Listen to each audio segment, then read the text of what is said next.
నమస్తే. భక్తివన్కి స్వాగతం. ప్రతి దేవాలయంలో ఒక కథ ఉంటుంది, కానీ కొన్ని దేవాలయాల్లో దాగి ఉన్న రహస్యాలు మాత్రం మన ఊహకు అందనివి. ఈరోజు మనం అలాంటి రెండు అద్భుతమైన ప్రదేశాల గురించి తెలుసుకోబోతున్నాం. ఒకటి మధ్యప్రదేశ్లోని పులుల అభయారణ్యంలో శయనముద్రలో కొలువైన బంధవ్గఢ్ గణేష్ గుహ, మరొకటి గణపతి జన్మకు మూలమైన గాయం దాగి ఉన్న ఛత్తీస్గఢ్లోని ముండ్కటియా దేవాలయం. ఈ రెండు ప్రదేశాలు గణపతి గాథలో దాగి ఉన్న ఆసక్తికరమైన రహస్యాలను ఎలా చెబుతున్నాయో తెలుసుకోవాలంటే ఈ ఎపిసోడ్ను పూర్తిగా చూడండి. ముందుగా మనం బంధవ్గఢ్ గణేష్ గుహ గురించి తెలుసుకుందాం. మధ్యప్రదేశ్లోని ఉమరియా జిల్లాలో ఉన్న బంధవ్గఢ్ అనగానే ఈ రోజుల్లో మనకు ముందుగా గుర్తొచ్చేది టైగర్ రిజర్వ్. రాయల్ బెంగాల్ పులుల నివాసంగా ప్రపంచానికి ప్రసిద్ధి చెందిన ఈ ఫారెస్ట్ వాస్తవానికి మన నాగరికత చరిత్రను దాచిపెట్టిన ఒక గొప్ప ఖజానా. ఈ అడవుల మధ్యలో ఒక పర్వతంపై నిలిచినది బంధవ్గఢ్ ఫోర్ట్. దాదాపు 2000 సంవత్సరాల కిందటి చరిత్ర కలిగిన కోట. ఈ కోటలోనే వందల గుహలు, శిల్పాలు, శాసనాలు ఉన్నాయి. వాటిలో ఒక ముఖ్యమైనది గణేష్ గుహ.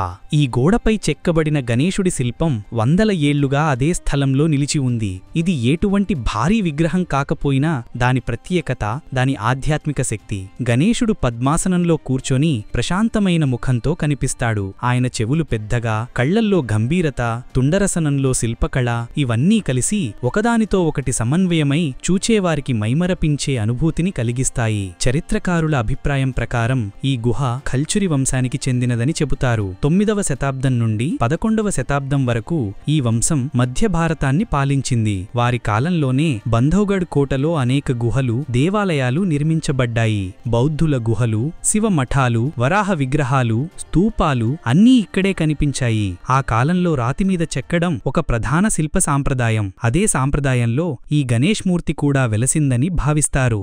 అయితే స్థానికుల నమ్మకం మాత్రం వేరే. వారు చెబుతున్నది ఈ విగ్రహం మహాభారత కాలానికి చెందినదని. పాండవులు వనవాసంలో ఈ అరణ్యంలో కొన్ని రోజులు గడిపారని, అర్జునుడు తన శిల్పకళా నైపుణ్యంతో గణేశమూర్తిని చెక్కారని. నిజమో కాదో మనం చెప్పలేం, కాని ఈ కథ ఈ ప్రదేశానికి ఒక రహస్య ఆకర్షణను కలిగిస్తుంది.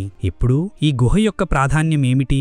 గణేశుడు హిందూ సంప్రదాయంలో విఘ్నహర్త, అడ్డంకులను తొలగించేవాడు. అందుకే రాజులు యుద్ధాలకు బయలుదేరే ముందు, రైతులు పంట మొదలుపెట్టే ముందు, గిరిజనులు వేటకు బయలుదేరే ముందు గణేశుణ్ణి దర్శించేవారు. ఈ గుహలో అడుగుపెడితే వినిపించే ప్రతిధ్వని, గోడలపై చెక్కబడిన పుష్పహాకృతులు, లోపల చల్లని వాతావరణం, ఇవన్నీ కలిసి మనసుకొక గంభీరమైన ఆధ్యాత్మిక అనుభూతిని కలిగిస్తాయి. ఇది కేవలం ఒక విగ్రహం కాదు, ఇది మన హిందూ నాగరికతలో ప్రకృతి, భక్తి, ధర్మం అన్న మూడు మూలాలను ఒకే చోట చూపించే చిహ్నం. అడవుల మధ్యలో గణేశుడు కూర్చొని ఉండటం ఒక స్పష్టమైన సందేశం. ప్రకృతిని రక్షించాలి, ధర్మాన్ని నిలబెట్టాలి, అడ్డంకులను జయించాలి. ప్రయాణం విషయానికి వస్తే ముందుగా జబల్పూర్ లేదా ఖజూరాహో చేరుకోవాలి. అక్కడి నుండి రోడ్డు మార్గంలో ఉమరియాకు చేరి బంధవ్గఢ్ టైగర్ రిజర్వ్ ప్రవేశం వద్ద అనుమతి తీసుకోవాలి. సఫారీ వాహనంలో అడవిలోకి వెళ్లి గైడ్ సహాయంతో గణేష్ గుహ వరకు చేరుకోవాలి. ఇది సాధారణంగా కోటలోని మరికొన్ని గుహలతో పాటు ఒక భాగం. కోట ప్రస్తుతం సాధారణ పర్యాటకులకు మూసివేయబడినా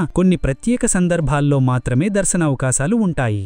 అయినా ఒక్కసారి మీరు గుహలోకి అడుగుపెట్టిన తరువాత గణేశుడు చూపు ఎదురైనప్పుడు మీరు అనుభవించే అనుభూతి వర్ణనాతీతం. ఆ కళ్లల్లో ఒక శక్తి, ఆ రూపంలో ఒక శాంతి. బంధవ్గఢ్ గణేష్ గుహ ఇది కేవలం ఒక శిల్పం కాదు, ఇది వందల ఏళ్ల చరిత్ర, మన సంస్కృతి, మన విశ్వాసాల సమ్మేళనం. అడవుల మధ్యలో శాశ్వతంగా నిలబడి ప్రతి భక్తుడికి ఒకే సందేశం ఇస్తుంది: ధర్మాన్ని కాపాడు, ప్రకృతిని రక్షించు, అడ్డంకులను జయించు. ఇప్పుడు మేము చెప్పబోయే ఆలయం గురించి మీలో చాలామందికి తెలిసి ఉండదు. ఇది అంతగా ప్రాచుర్యం పొందని ఒక దేవాలయం. ఇది భారతదేశంలోని అత్యంత ముఖ్యమైన కానీ చాలామందికి తెలియని ఆలయాలలో ఒకటి. వేలాది మంది దీని సమీపం నుండి వెళ్లిపోతారు, కానీ దీని వెనుక దాగి ఉన్న అద్భుతమైన రహస్యం చాలా తక్కువ మందికే తెలుసు. మనం మాట్లాడుకుంటున్నది పవిత్రమైన కేదార్నాథ్ యాత్ర మార్గంలో ఉన్న శ్రీ ముండకటియా మందిరం గురించి. మీరు గణపతికి సంబంధించిన ఎన్నో విగ్రహాలను చూసి ఉంటారు, కానీ తలలేని గణపతి ఆలయాన్ని ఎప్పుడైనా చూశారా? అవును, ఇది అదే ప్రదేశం. దీని పేరులోనే దాని కథ మొత్తం ఉంది. ముండ్ అంటే తల మరియు కటియా అంటే కోయబడినది, అంటే ఖండించబడిన శిరస్సు గల ఆలయం. ఈ విశిష్టమైన ఆలయం సోన్ప్రయాగ్ మరియు గౌరీకుండ్ మధ్య మందాకిని నది ఒడ్డున ఉంది. దీని వెనుక ఉన్న పురాణ గాథ మనందరికీ తెలిసిందే. ఆ కథ ఏమిటంటే, ఒకసారి పార్వతీదేవి స్నానం చేస్తున్నప్పుడు ఆమె ఒక బాలుడిని సృష్టించి, నాయన ఎవరిని లోపలికి రానివ్వకు అని ఆజ్ఞాపించి ద్వారం వద్ద కావలి ఉంచారు. అప్పుడే అక్కడికి పరమశివుడు వచ్చారు. ఆ బాలుడు తన తల్లి ఆజ్ఞను పాటిస్తూ శివుణ్ణి కూడా అడ్డగించాడు. అమ్మ ఆజ్ఞ ఉన్నది, లోపలికి ప్రవేశం లేదు అని చెప్పాడు. దీనితో పరమశివుడికి ఆగ్రహం వచ్చింది. ఆ ఆవేశంలో ఆయన ఆ బాలుడి శిరస్సును ముండెం నుండి వేరుచేశారు. అది చూసిన పార్వతీదేవి ఎంతగానో దుఃఖించారు. ఆమె కోపానికి లోకాలన్నీ కంపించిపోయాయి. ఆమెను శాంతించడానికి పరమశివుడు ఆ బాలుడికి మళ్లీ ప్రాణం పోస్తానని మాట ఇచ్చారు. ఆయన ఒక ఏనుగు తలను ఆ బాలుడి మొండెమునకు అతికించి తిరిగి ప్రాణం పోశారు. అప్పటినుండి ఆ బాలుడే మనందరి గణేశుడయ్యాడు. కాని ఆ అసలైన మానవ శిరస్సు, ఆ తలలేని మొండెం ఎక్కడికి వెళ్ళింది? పురాణాల ప్రకారం ఆ మొండెం వచ్చి సరిగ్గా ఈ ప్రదేశంలోనే పడిందని చెబుతున్నారు. ఆ పవిత్ర స్థలంలోనే ఈ ముండకటియ మందిరం నిర్మించబడింది. మీరు ఆలయంలోకి వెళితే ఇదేమీ పెద్ద గొప్ప ఆలయం కాదు, ఒక చిన్న రాతి నిర్మాణం. కాని లోపల ఒక రకమైన దైవిక శక్తి అనుభూతి చెందుతుంది. ఇక్కడ మీకు దర్శనమిచ్చేది అదే అద్భుతం, తలలేని గణపతి విగ్రహం. ఈ దర్శనం మీకు గణేశుని పుట్టుక, ఆయన విధేయత, ఆయన త్యాగం మరియు ఆయన రూపాంతరం అన్నీ గుర్తు చేస్తుంది. నౌ